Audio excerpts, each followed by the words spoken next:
तो हेलो दोस्तों, कैसे हो तुम सभी लोग। तो आज मैं आ चुका हूँ एक और नई वीडियो के साथ। तो पिछले एपिसोड में तुम लोगों ने देखा था जो के प्लान को जियांगो के राइटियसनेस ने बर्बाद करके रख दिया था। अब उस मुच्छर और उस गाली देने वाली लड़की को जैसे ही इनकी सच्चाई पता चलती है, वो लोग भागने की तो ट्राई करते हैं, लेकिन जो उनको पकड़ के रख लेता है। इसके बाद जब गुहाई को मूत लगती है तो फिर वो मूतने के लिए चली जाती है इस तरफ, जो इनको अपने शॉर्ट टेक्निक को दिखाता है। और जो कि शॉर्ट लेविटेशन को दिखाते ही वहीं पर ही हमारा पिछला एपिसोड ख़त्म हुआ था। अब इस चैप्टर की शुरुआत होती है और हमें ई लोंग को दिखाया जाता है, जो कि एकदम ही हैरान हो रखा होता है जो कि शॉर्ट टेक्निक को देख करके, और अपने मन में सोचता है ये कैसे पॉसिबल है।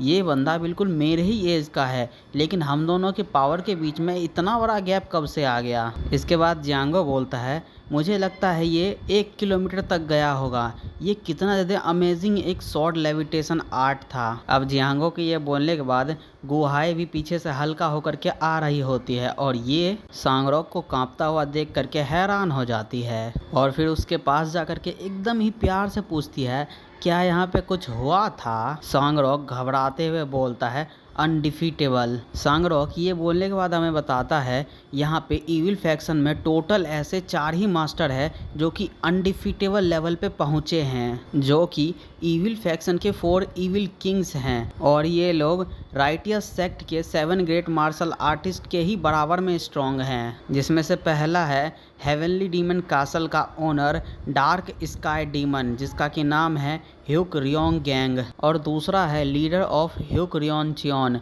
Black sky massacre Lee Jeong Jin, तीसरा Sangcheon temple leader evil king Dongo Jang Cheon, और फिर चौथा और आखिरी वर्ल्ड का सबसे best assassin blood king Mack वो। अभी जो मेरे सामने बंदा खड़ा है वो उन 4 ईविल किंग्स के जितना स्ट्रॉन्ग है। इसके बाद गुहाई चिल्लाते हुए बोलती है अबे क्या हुआ, मेरे को बता तो सही, तू घोटों में दर्द वाले।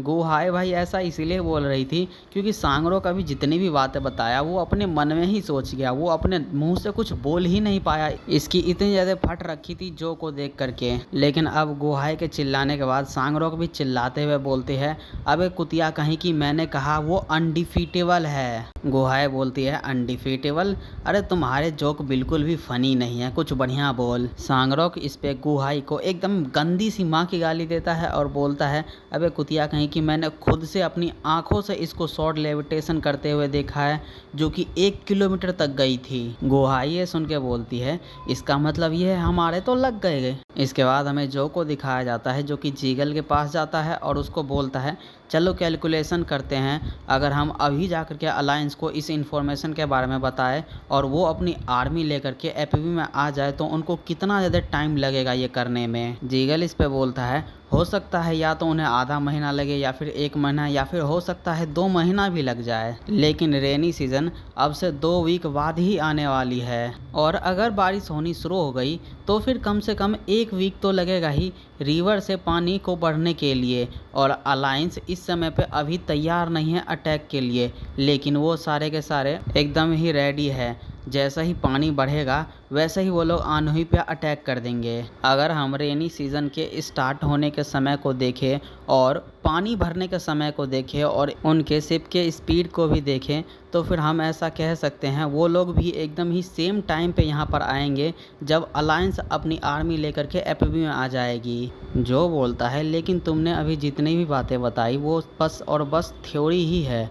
अगर वाटर बहुत ज़्यादा तेज़ी से इंक्रीज़ हुआ जितना कि हमने एक्सपेक्ट किया था तो फिर इसमें बहुत ज़्यादा ही कम टाइम लगेगा। और अगर मैं वर्स्ट केस सिनेरियो की बात करूं तो फिर वो लोग एपीवी में 2 वीक पहले ही आ जाएंगे जब तक कि अलायंस आएगी। पीछे से जियांगो भी बोलता है क्या यहाँ पे ऐसा भी कोई चांस है जो कि वो लोग बिना रेनी सीज़न का इंतज़ार करे ही अटैक कर देंगे। जीगल इस पे बोलता है इतनी ज़्यादा शिप्स एक बार में इतने सारे ट्रीज़ वाले एरिया को पास नहीं कर सकती जब तक कि वाटर लेवल ना बढ़ जाए। मैं उनको मैसेज भी कर सकता था अगर हम एक मैसेंजर बर्ड को भी अपने साथ ले आते तो।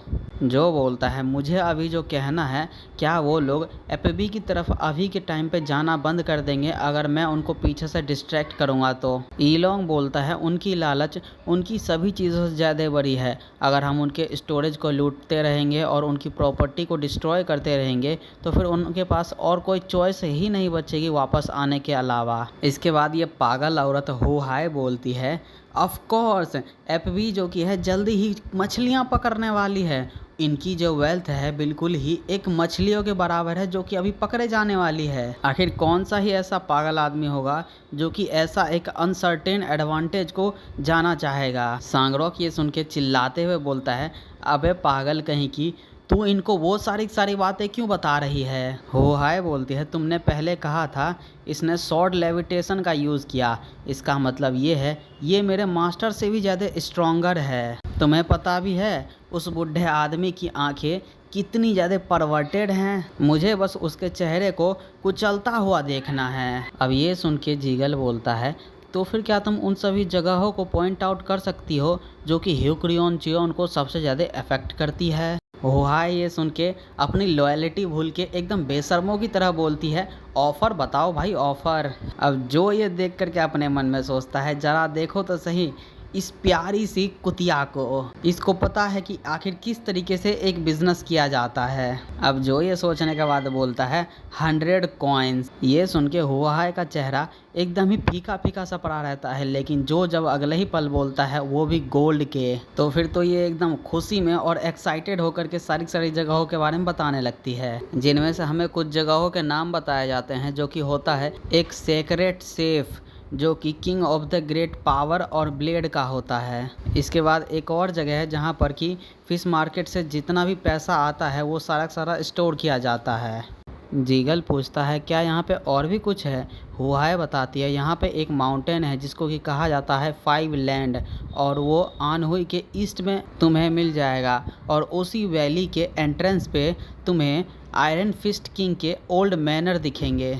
सांगरोक ये देख करके हुआई को रोकने की तो कोशिश करता है, लेकिन तभी बीच में जो आता है और अपना तलवार दिखा करके बोलता है तुम्हें भी जो पता है वो हमें बता दो, वरना तुम्हारे साथ क्या होगा वो तुम्हें पता ही है। सांगरोक ये सुन के जो को गाली दे देता है, जो इस पे अपना पावर दिखाने लगता है, और ये देख करके सांगरोक की फट जाती है। ये अपने मन में सोचता है ये लेजेंडरी स्वॉर्ड गैंग को ऐसे यूज़ कर रहा है जैसे कि ये कोई सुई धागा हो। अब जो बोलता है अब जब तुम्हारा कुछ यूज़ ही नहीं है, तुम कुछ बताना ही नहीं चाहते, तुम्हें तो बस फिर मर ही जाना चाहिए। सांगरोक ये सुन के बोलता है अबे रुको रुको रुको। सांगरोक जो को रोकने के बाद अपने मन में सोचता है इसकी एक क्रीपी क्लियर आँखें, मैं इस बात के लिए श्योर हूँ अगर मैं इसको मना कर दिया तो फिर ये मेरे को टुकड़ों में काटने के लिए बिल्कुल भी हेजिटेट तक नहीं करेगा। मेरे को भरोसा नहीं हो रहा कि इस जैसा एक बंदा राइटियस फैक्शन से बिलोंग करता है। सांगरोक ये सोचने के बाद फाइनली बोल देता है ठीक है मैं तुम्हें सारी बातें बताता हूँ। हो हाय ये देख करके सांगरोक को चिढ़ाते हुए बोलती है अब एक गधे कहीं के, कम से कम मैं कुछ पैसा तो कमा रही हूँ। सांगरोक इस पे हो हाय को गाली देता है और मेन ब्रांच के बिग ब्रेन के बारे में बताता है जो कि 20% हार्वेस्ट किए गए क्रॉप्स को होल्ड करता है पूरे यांजा प्लेन्स के। इसके बाद सांगरोक एक और जगह के बारे में बताता है जिसके बारे में कि इसको भी नहीं पता रहता है, लेकिन वहाँ पे बहुत सारे गार्ड्स पहरा देते रहते हैं हर एक समय पे। जो इसकी इन्फॉर्मेशन की कैपेबिलिटी देख करके अपने मन में सोचता है 50 रैंक का डिफरेंस होना, इसका मतलब ये है कि इनके बीच में इन्फॉर्मेशन का गैप भी बहुत ज़्यादा ही बड़ा है। इसके बाद सांगरोक सारी इन्फॉर्मेशन बता देने के बाद एकदम चूहे सी शक्ल बना के बोलता है क्या तुम मुझे भी 200 गोल्ड कॉइन दे सकते हो मेरे पोजीशन के हिसाब से। लेकिन जो इसको पैसे देता है नहीं देता है वो तो हमें नहीं दिखाया जाता, लेकिन जो अपने हाथों में एनर्जी गैदर करता है और इसके सारे एक्यू पॉइंट को ब्लॉक कर देता है। सांगरोक ये देख करके बोलता है अब क्या दिक्कत हो गई, तुमने मेरे इनर एनर्जी को क्यों ब्लॉक कर दिया। जो इस पे उसको गाली दे करके शांत करवा देता है और फिर इसके बाद हुआई की तरफ देखता है और उसको देख करके अपना भाई भी शर्मा जाता है और अपने मन में सोचता है एक औरत की बॉडी के ऊपर डायरेक्टली टच करना वो बिल्कुल भी पोलाइट तरीका नहीं होगा। अब जो ये सोचने के बाद दूर से ही अपने फिंगर में एनर्जी डाल के फ्लिक करता है और इसके सारे के सारे एक्यू पॉइंट ब्लॉक कर देता है। और भाई जब ऐसा हो रहा होता है ना, तब ये औरत ऐसे चिल्ला रही होती है जैसे इसके साथ एनायल होए जा रहा है। इसकी ऐसी अश्लील आवाज़ सुन के जो बोलता है, तुम ये सारी की सारी नॉइस एकदम पर्पसली बना रही हो ना। हो हाय बोलती है, मैं ये आवाज़ें इसलिए निकाल रही थी क्योंकि मेरे को मज़ा आ रहा था और ये मेरी पहली बार है जो कि मैंने इस चीज़ को एक्सपीरियंस किया है। ये बहुत ज़्यादा ही कूल था। अब हुआई का ऑर्गेज़म लेने के बाद जो बोलता है, अब जब ये लोग कुछ यूज़फुल हो चुके हैं तो फिर मैं इनको कुछ समय के लिए अपने पास ही रखूँगा और तुम दोनों जियांगो और जीगल उन सारे एरियाज़ को ख़रीदते रहना मर्चेंट से जो कि छोटे छोटे हैं और सेल करने को एकदम ही तैयार हैं। और रही बात ईलोंग तुम्हारी, ईलोंग बोलता है क्या मुझसे क्या करना है। जो बोलता है तुम मेरे साथ आ रहे हो। ईलोंग इस पे खुश होते हुए बोलता है ठीक है। और वैसे भी उन सभी मर्चेंट से सिटी मेंटल गेम खेलना वो एकदम ही बोरिंग था। इसके बाद जो अपने पास से वही वाला कोड़ा निकालता है जो उस औरत के पास होता था, उसको निकाल के बोलता है पहले तो इसको बांध देते हैं। ईलोंग बोलता है इसके साथ। जो बोलता है पहले तो इनको बांध देते हैं। मैंने भले ही इनके इंटरनल एनर्जी को सील कर दिया है लेकिन फिर भी मेरे को अभी भी कंफर्टेबल फील नहीं हो रहा क्योंकि इनको इतनी ईज़िली कंट्रोल करना मुश्किल है। अब जो ये बोलने के बाद सांगरोक को बांध लेता है। सांगरोक इस पे बोलता है ये बहुत ज़्यादा ही एम्बैरसिंग है, मेरे को ऐसे खोलो। इसके बाद जब हुआई की बंधने की बारी आती है तो वो एकदम पहले जैसी ही आवाज़ निकालती है और वो भी एकदम सेक्सी से फिगर के साथ। जो उन दोनों को बांधने के बाद बोलता है चलो यहाँ से चलते हैं ईलोंग। ईलोंग बोलता है ये बीच सच में बहुत ज़्यादा ही वियर्ड है, चलो अब चलना शुरू भी करो दोनों के दोनों। फिर ईलोंग जैसे ही इनकी रस्सियों को खींचता है, सांगरोक को पहले तो दर्द होता है लेकिन फिर एकदम ही ठहाके लगा लगा के हंसने लगती है। और ये देख करके वो खड़े सारे के सारे बंदे क्रीप आउट हो जाते हैं। ईलोंग बोलता है भाई मैं ये नहीं कर सकता। अब ईलोंग ये बोलने के बाद जो से पूछता है अब आप कहाँ जाने की प्लानिंग कर रहे हैं। जो बोलता है हिकुरियोन चियोन के बिग ब्रेन के पास। चलो अब इसी के साथ इस वीडियो को यहीं पर ही ख़त्म करते हैं। वीडियो पसंद आती है वीडियो को लाइक करो और चैनल को सब्सक्राइब करो। और भाई आज ये वीडियो आने नहीं वाली थी लेकिन मेरे को टाइम मिल गया और थोड़ी सी शांति हो गई तो मैं इसे अपलोड कर दे रहा हूँ।